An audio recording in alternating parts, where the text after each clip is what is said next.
Buenas tardes. Voy a continuar el análisis que dejamos ayer para que le queden varios elementos para el parcial.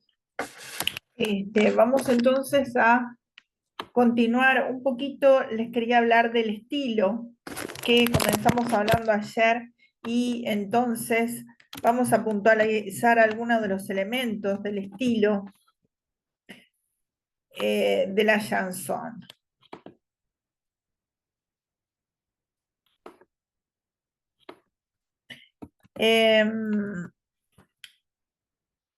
Fíjense que dice este autor que ya les mencioné ayer y que ya estuvimos hablando, que es Martín de Riquer. La obra se llama Los Cantares de Gesta franceses. Que como yo ya les dije ayer, está en la biblioteca del IPA para la gente que está en Montevideo, la pueden sacar.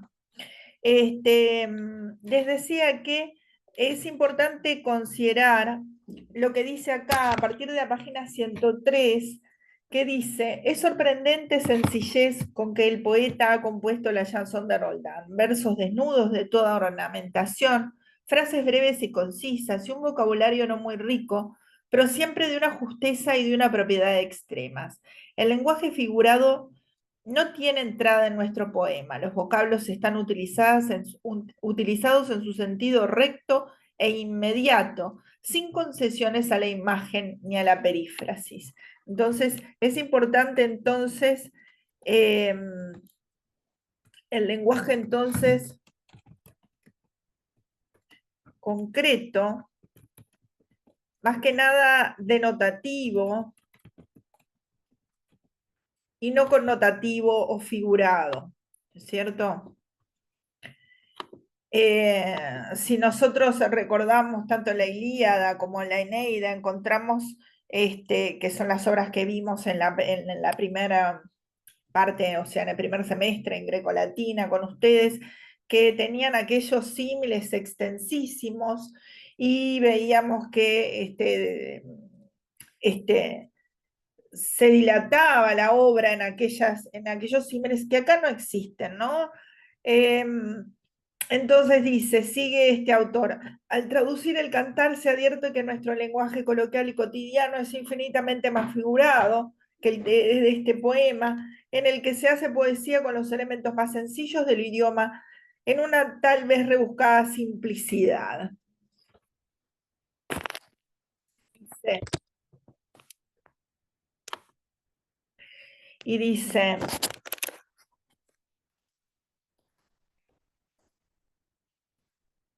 gracias a ello, cuando encontramos alguna de las escasas voces que se apartan de un sentido recto, el valor poético se acrecienta enormemente. Por ejemplo, el uso del adjetivo tenebros aplicado a los ojos de Roldán muerto. Sus ojos están extraviados y llenos de tinieblas. Vamos entonces a ver, este es en el verso 2896.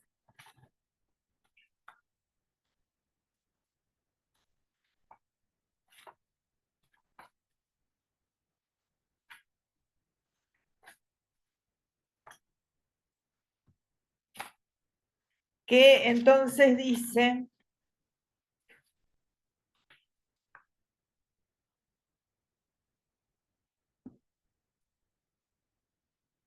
fíjense, es justamente en la serie 207, el verso, entonces, 2896, que dice, fíjense lo que dice anteriormente para ver el contexto: el rey Carlos recobra de nuevo sus sentidos, por las manos lo tienen 4 de sus varones, está mirando a tierra donde yace el sobrino, Tiene el cuerpo lozano, ha perdido el color, ojos extraviados, opacos de tiniebla. Carlos lo está llorando con amor y con fe. Roldán, amigo mío, Dios te tenga entre flores,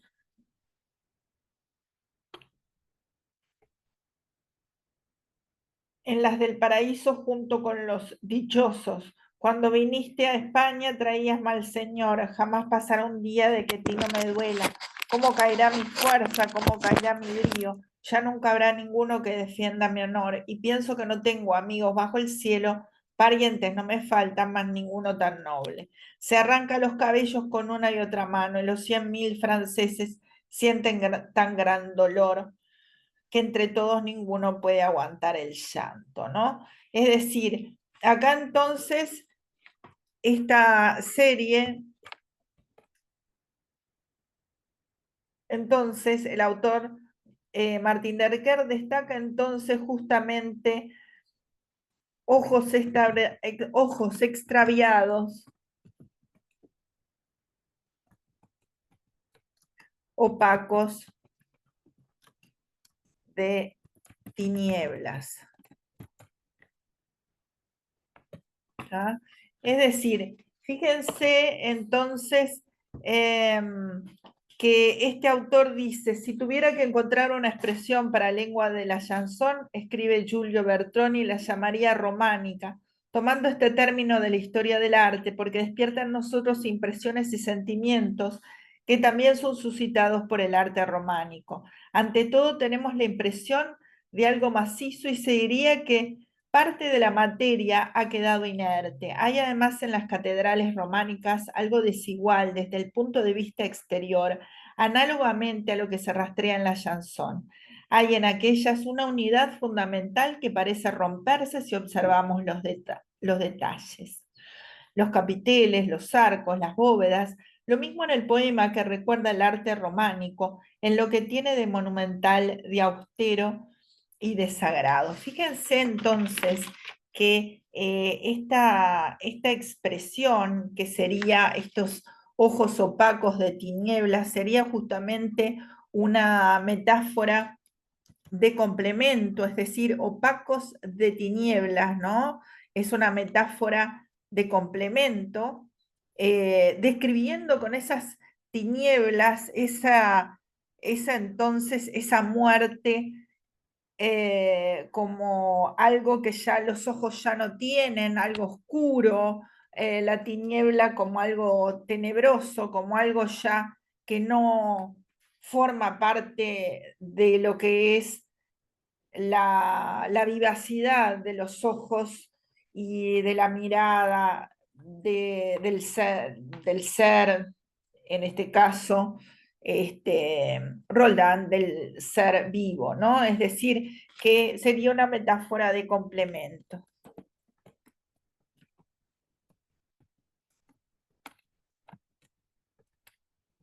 ¿no? Justamente el complemento, porque es por ese complemento de tinieblas que se forma esa metáfora de cómo están los ojos, opacos de tiniebla, es decir, ya no tienen esa vivacidad, esa luz,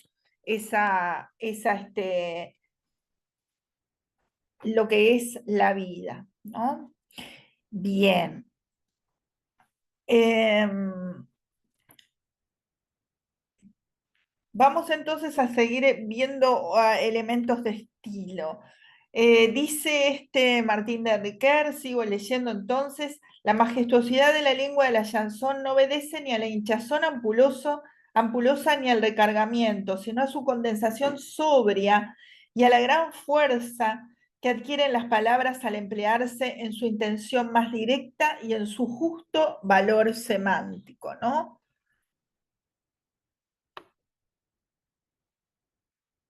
Entonces, le pongo lo más importante, que sería la majestuosidad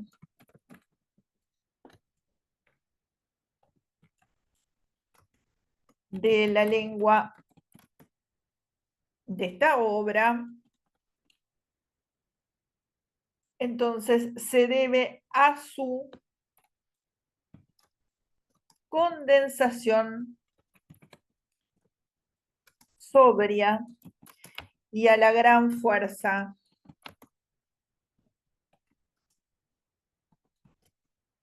que adquieren las palabras al emplearse en su intención directa.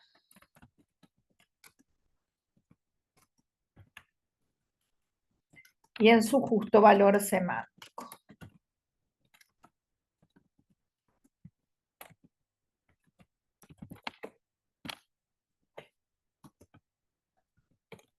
Esta es la página 104 de este texto. Bien. Y dice, la coordinación prevalece sobre la subordinación y existe cierta libertad en el orden de las palabras, aspecto en el que a veces se observan inversiones intencionadas tendentes a poner de relieve determinado elemento de la oración. Los tiempos verbales sufren constantes mudanzas, incluso en sus pasajes muy próximos, hasta tal punto que una pregunta enunciada en presente histórico es contestada con una respuesta en pretérito. El adjetivo tiene marcada tendencia a preceder al sustantivo, lo que da valor afectivo a la expresión y en algunos casos se convierte en claro epíteto, tan propio del discurso de la epopeya. Luego habla también del apóstrofe. El apóstrofe es la figura retórica más visible en el cantar y adquiere una elevada belleza cuando Roldán está a punto de morir y dirige 3 emocionantes parlamentos a su espada Durandarte. Son los versos 2304, 2311, etc.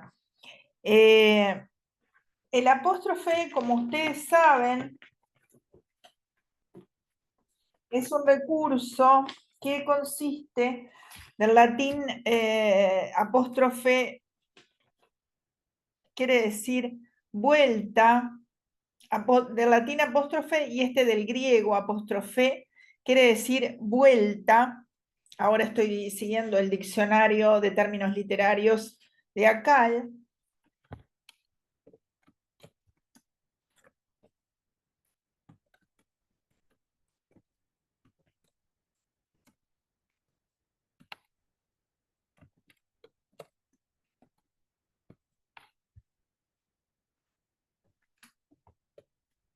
Es una figura de pensamiento mediante la cual se invoca o pregunta con vehemencia a un ser presente o ausente, real o imaginario. Puede interrumpirse el desarrollo del pensamiento para destacar el ser a quien se habla, cuando éste es inanimado o abstracto. El apóstrofe presupone una personificación. Y ven, fíjense acá que justamente entonces que habla a Roldán, se dirige con un apóstrofe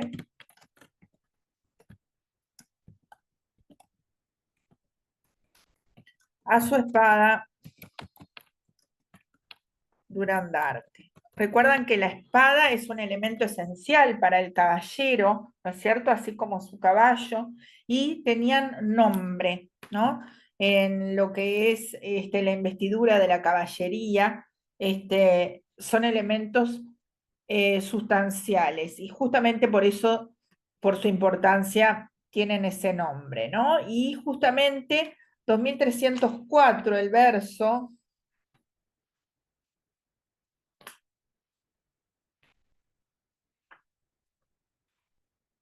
En ese PDF que yo les mandé, que es el Cantar de Roldán de la editorial Cátedra,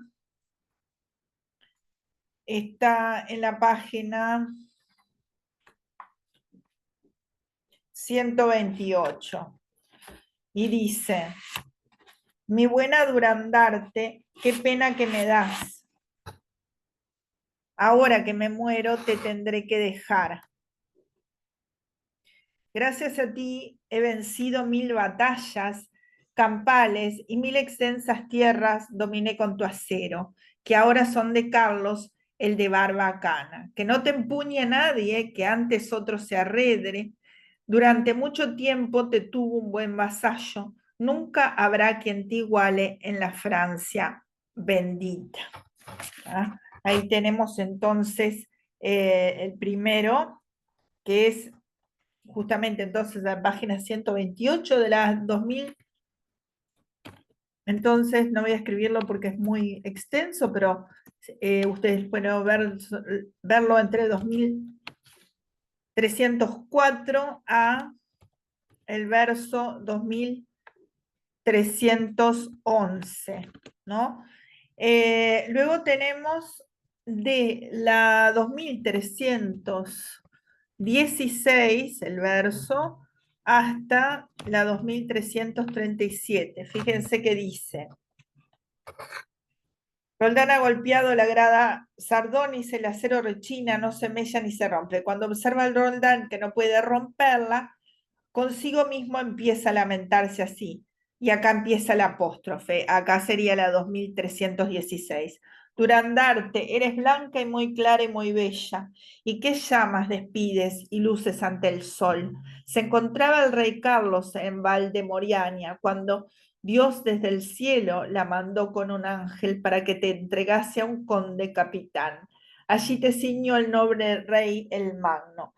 Le conquisté contigo el Anjou y la Bretaña, le conquisté también el Poitou con el Maine, le conquisté asimismo Normandía la Franca, conquistóle contigo Provencia y Aquitania, y toda Lombardía y toda Romaña, y conquisté Baviera y también todo Flandes, así como Borgoña con la tierra de Puya, también Constantinopla que le rindió homenaje, y Sajonia que acata lo que Carlos le manda, y conquisté la Escocia, Gales con Islandia, así como Inglaterra que tuvo como cámara. Le conquisté contigo y tierras tantas que Carlos tiene ahora, el de barba blanca. Por esta espada mía tengo dolor y pena.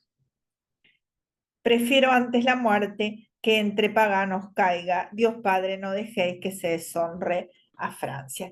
Fíjense en este caso, entonces, está haciendo alusión, si bien en el primer apóstrofe hablaba, le agradecía a la espada, ¿no? Gracias a ti he vencido 1000 batallas campales, ¿no? En una hipérbole, 1000 batallas campales y 1000 extensas tierras. ¿Sí? Y hacía su condición de vasallo, que había sido buen vasallo.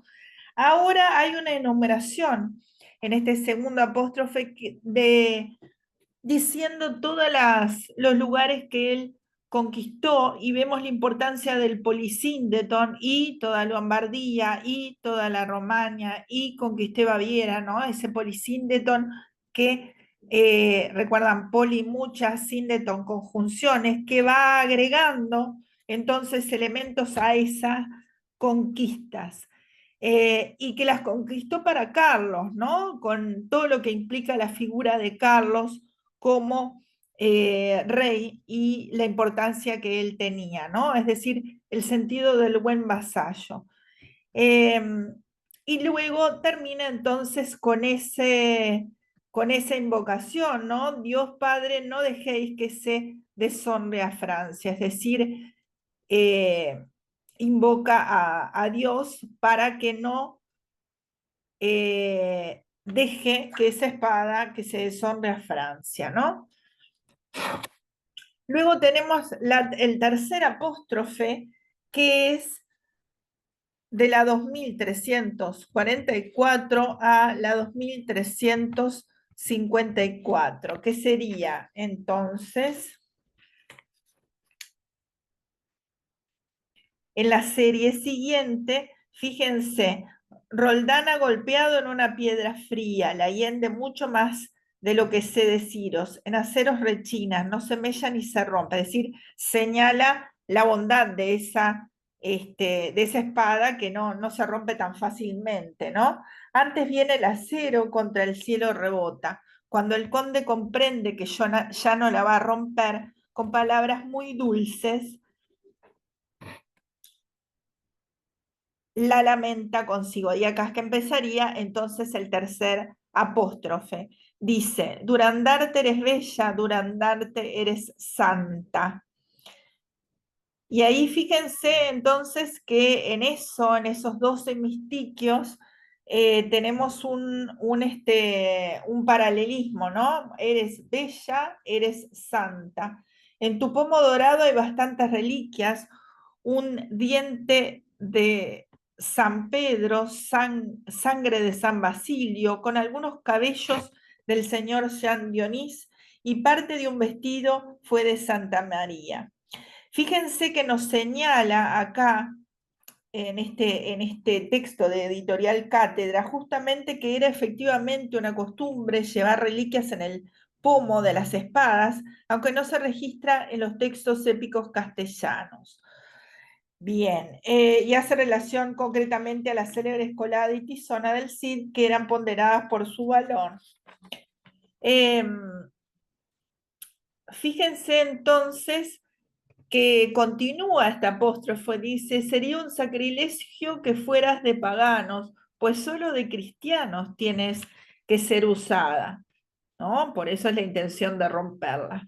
Que nunca os tenga nadie capaz de cobardías, muchas y muchas tierras con vos he conquistado, que ahora tiene Carlos de la barba florida. Es el emperador por vos, muy noble y muy rico. ¿Está? Bien, entonces esto es uno de los elementos que este apóstrofe, entonces, que es de lo más significativo de como recurso estilístico de este texto. Otro elemento que dice este autor son respecto a las escasísimas comparaciones que existen. En versos bastante próximos se encuentran tres comparaciones destinadas a ponderar la velocidad de caballos. Uno es más ligero que gavilán o golondrina, en el verso 1535.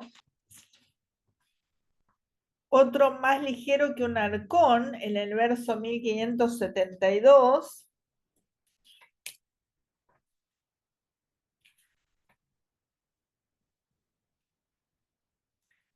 En esta traducción dice, es mucho más veloz que el vuelo de las aves. Ahí tenemos diferentes traducciones. ¿Tá? Es mucho más veloz que el vuelo de las aves. Fíjense, ahí se refiere en esa serie, en otro lado está Grandonie, el pagano, que es hijo de Capuel, y dice, cabalga en su caballo al que llama Marmorio, que es mucho más veloz que el vuelo de las aves. En ese entonces caso se refiere a una comparación de el caballo Marmorio, que es más veloz que el vuelo de las aves, ¿no? Ahí hay una comparación entonces que llamamos cuantitativa de superioridad. ¿Está? Recuerdan que nosotros teníamos este tipo nosotros tenemos la comparación cualitativa y la comparación cuantitativa, ¿no? Y entonces en este caso es cuantitativa. Fíjense, vamos a poner cabalga en su caballo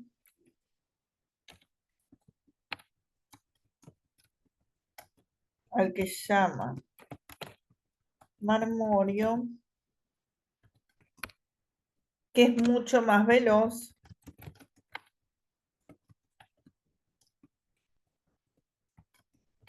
que el vuelo de las aves. Ahí fíjense, para contextualizarlo mejor, que es justamente en la página 100 del texto, ¿sí? Y ahí lo tienen, digamos, para contextualizar, acá simplemente para anotar la idea de esta comparación cuantitativa de superioridad, ¿no? El caballo entonces, marmorio, es más veloz que el vuelo de las aves, ¿no? Y señala entonces Riquet que es uno de los pocos elementos de comparación que hay allí. Y otro señala que está en el verso 1616 y dice que es, entonces, a ver si lo encuentro por acá. No tengo exactamente la coincidencia con los versos que dice él.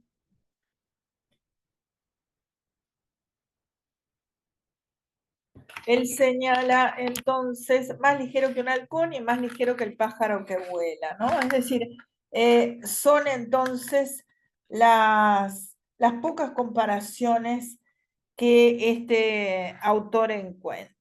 En el caso de la cuantitativa de superioridad, en este caso está comparando el caballo, sería el elemento real, y las aves el figurado. Y tenemos en la comparativa, puede ser de superioridad más que o mayor que, de igualdad, igual que, y de inferioridad, menor que o menos que.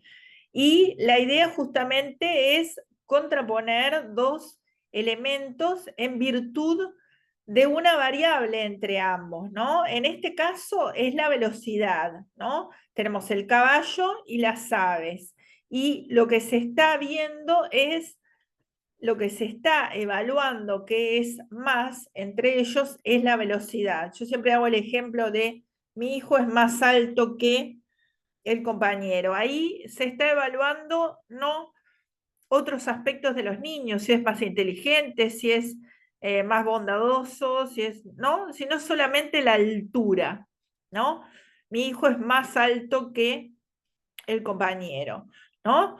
Acá es lo mismo, hay un solo elemento que se menciona, por eso es la cuantitativa de superioridad. Acá, ¿qué se está evaluando? Es la velocidad, ¿no? No se está evaluando otros elementos entre el caballo y las aves, sino solamente la velocidad. Y está diciendo que este caballo es muy veloz, entonces es más veloz que el vuelo de las aves. El verso 3:19 dice, hay un encabalgamiento porque dice, fíjense, encima de su cota lleva suelta la barba, termina un verso, vamos a hacer hincapié en esto, es decir, acá tenemos entonces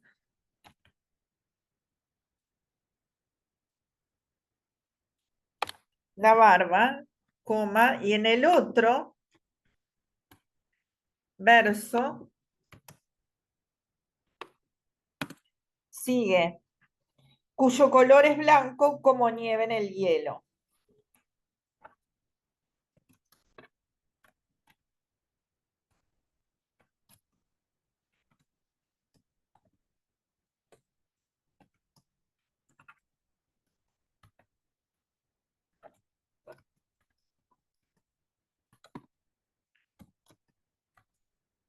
Fíjense que acá es significativo el hecho que hay, por un lado, entonces una comparación, en este caso es una comparación cualitativa, es decir, de la calidad. En este caso, está calificando la blancura, ¿no? La blancura de la barba.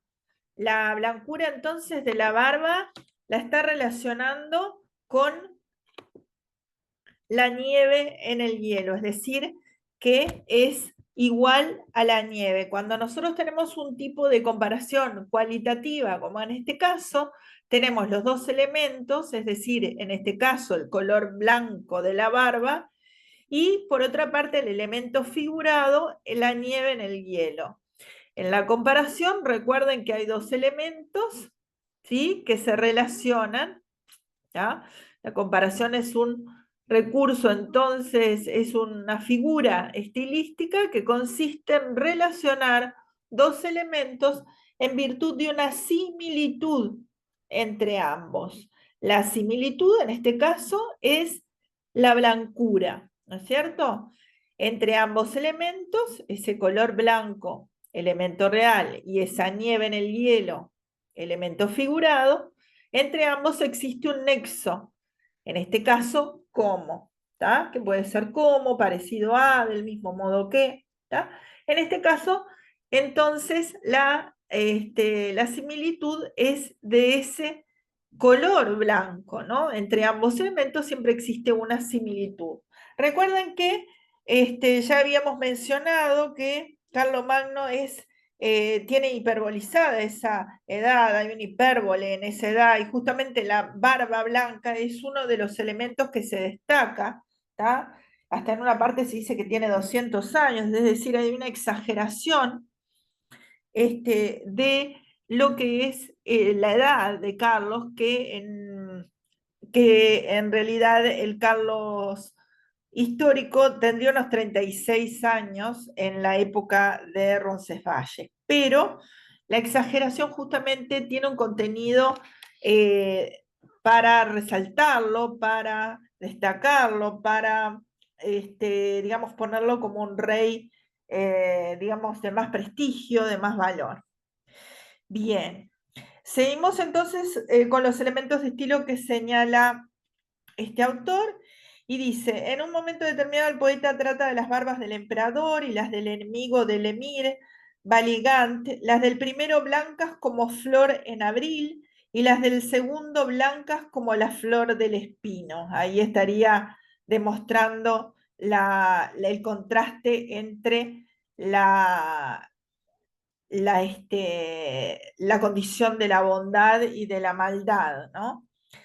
La comparación más larga del poema se encuentra en el relato de la batalla de Roncesvalles, cuando se dice, como el ciervo corre delante de los perros, así huyen todos los paganos delante de Roldán, que está en los versos 1874 y 1875, de abolengo bíblico y también tomada del deporte de la caza. El lector, que ya recorría cerca de 2000 versos, se sorprende ante esta sencilla comparación, infinidad de veces repetida en poesía, porque contrasta con el estilo enjuto del poema, tan extraordinariamente parco en apartarse de una dicción real y sin adornos. Es decir, hace referencia a las pocas veces entonces que se encuentran estos tipos de elementos que genera cierta sorpresa. Fíjense entonces, la traducción entonces de acá es un poco distinta, pero dice así como los cuervos, como los ciervos, perdón, huyen ante los perros,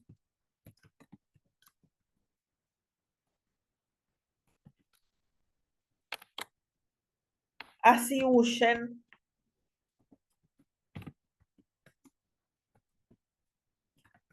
los paganos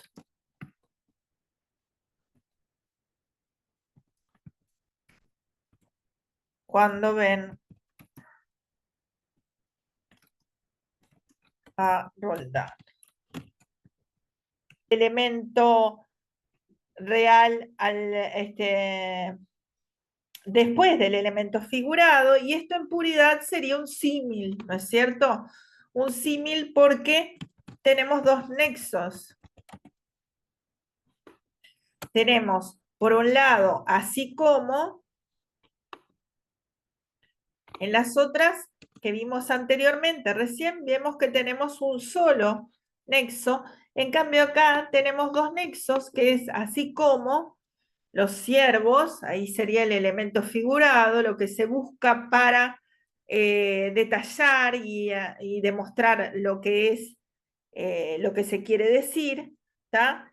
Y el elemento real, los paganos, está después. Y el otro nexo es así. ¿Tá? Recuerdan que en el símil, a diferencia de la comparación, tenemos dos nexos, ¿tá? Pero también rigen los mismos mecanismos de la similitud, es decir, hay dos elementos que se quieren relacionar en virtud de una similitud entre ambos. ¿Tá? En este caso, la huida de los paganos. ¿Tá?